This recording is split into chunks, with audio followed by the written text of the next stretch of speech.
হযরতে আব্দুল্লাহ আনসারী। সুবহানাল্লাহ বলেন।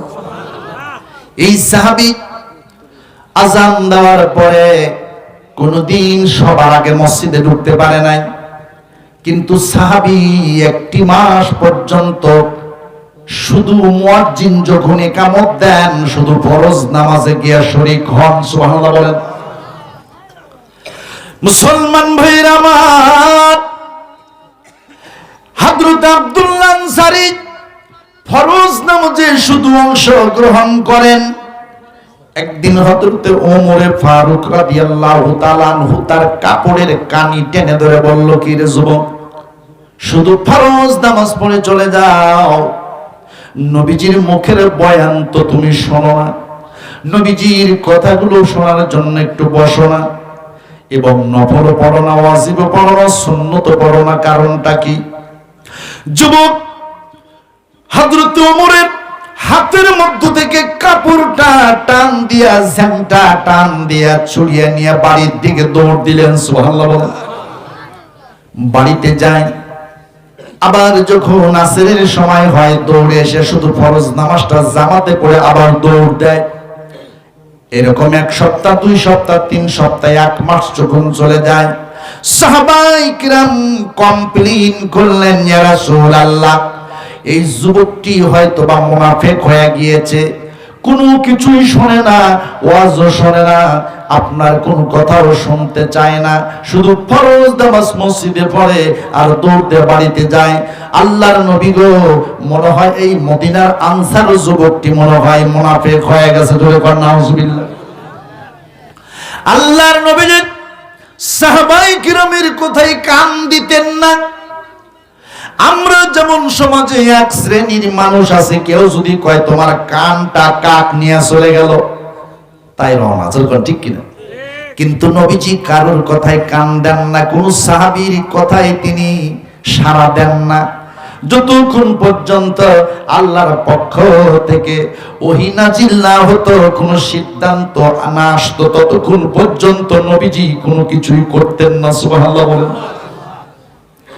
1 মাস পর আসরের নামাজ পড়িয়া আল্লাহর নবী সাল্লাল্লাহু আলাইহি সাল্লাম হযরতে সাইয়েদনা আবু বকর আর হযরতে বিলালকে সাথে নিয়ে বললেন, আমার সাথে ওই যুবকের বাড়িতে যেতে হবে, চলো। সুবহানাল্লাহ বলেন।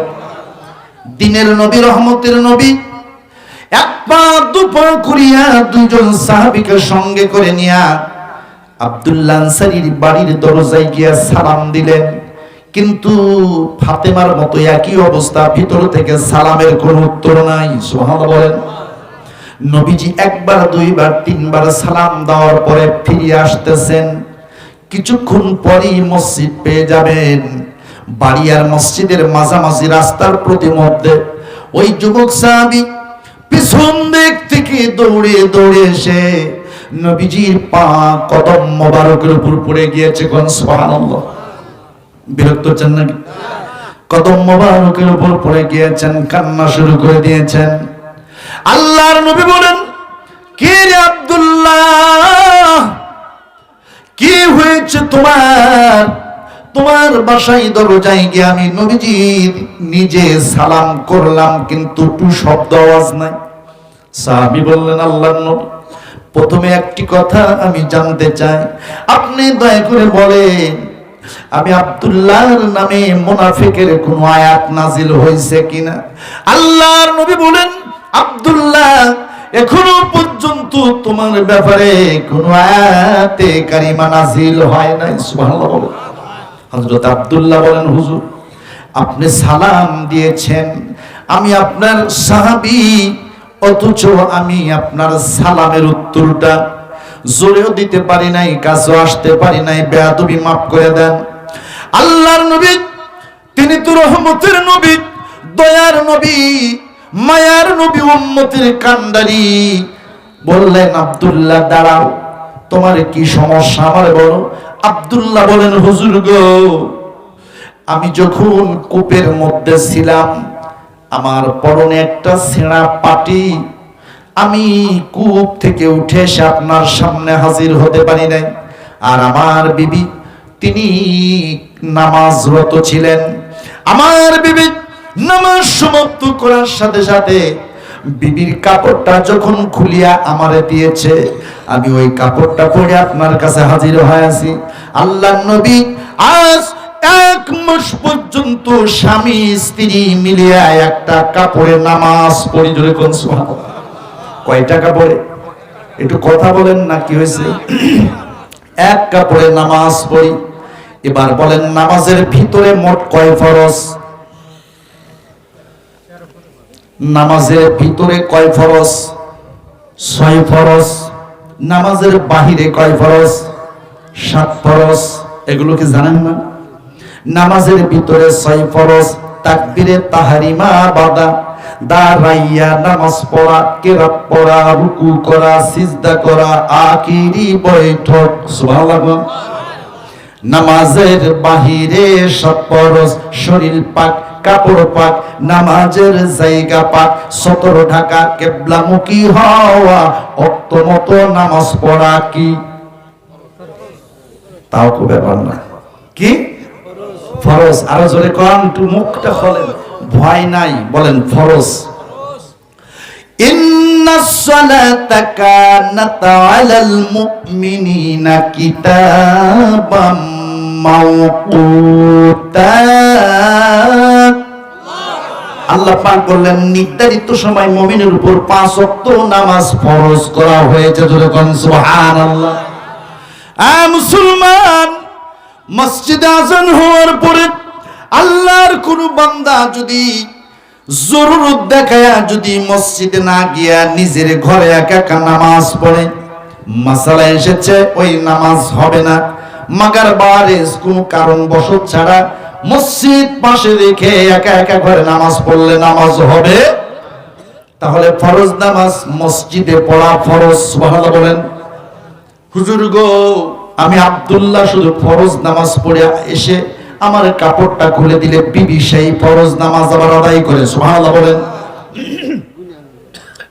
বাজান কষ্ট দিতে নাকি? এত কথা শেষ করে দেব, আর বলবো না। 5 মিনিট। আলহামদুলিল্লাহ। আপনারা চলে যাবেন নাকি? আলহামদুলিল্লাহ। 5 মিনিট। আল্লাহ তুমি আমাদের বুঝ দান করো। সবাই বলুন আমিন। অনেক দূর চলে গেছি, রাত 12টা বেজে গেছে। আলহামদুলিল্লাহ 5টা মিনিট সব মিলে কথাটা শেষ করে দিই। প্রিয় ভাইরা আমার, লক্ষ্য করেন হযরত আব্দুল্লাহকে আল্লাহর নবীর সাথে করে মসজিদে ঢুকলেন। সুবহানাল্লাহ বলেন। আল্লাহর নবী এসে বললেন, ও সাহাবীরা সব জমা হয়ে যাও। সাহাবায়ে কিরাম রিদওয়ানুল্লাহি তাআলা আলাইহিম নবীজির সামনে সবাই বসে বললেন। আল্লাহ নবী বললেন, সাহাবীরা রে, তোমরা তো সবাই আল্লাহর হুকুম অনুযায়ী বেহেশতি জান্নাতি মানুষ। সুবহানাল্লাহ বলেন। কোরআনে হাকিমে আল্লাহ পাক বলেন, রাদিয়াল্লাহু তাআলা আনহু ওয়া রাদু আনহু যালিকা লিমান খাশিয়া রাব্বাহ। আল্লাহু আকবার। সাহাবীরা, আল্লাহ তোমাদের প্রতি সন্তুষ্ট, তোমরা আল্লাহ তাআলার প্রতি সন্তুষ্ট, সাহাবীরা জান্নাতি হবে। সুবহানাল্লাহ বলেন। আল্লাহ নবী বললেন, সাহাবীরা শোনো, তোমাদের মাঝে যেই যুবকটাকে আমি হাজির করলাম এর নামটা কি বলো? সাহাবায়ে কিরাম বললেন, হুজুর এই যুবকের নাম হলো আব্দুল্লাহ আনসারী। সুবহানাল্লাহ। আল্লাহর হাবিব ডেকে ডেকে বললেন, ও আমার সাহাবীরা, এই যুবকের ব্যাপারে আমার কান তোমরা ঝালা ফালা করে ফেলেছো আর বলছো মুনাফিক হয়ে গেছে। সাহাবীরা শোনো, তোমরা যদি দুনিয়াতে আল্লাহর কোন বেহেশতি বান্দা দেখতে চাও, তাহলে তোমাদের মাঝে যুবকটাকে বসায় দিলাম। এই যুবকের চেহারার দিকে তোমরা বারংবার তাকাও। এই আব্দুল্লাহ আনসারী একজন বেহেশতি মানুষ।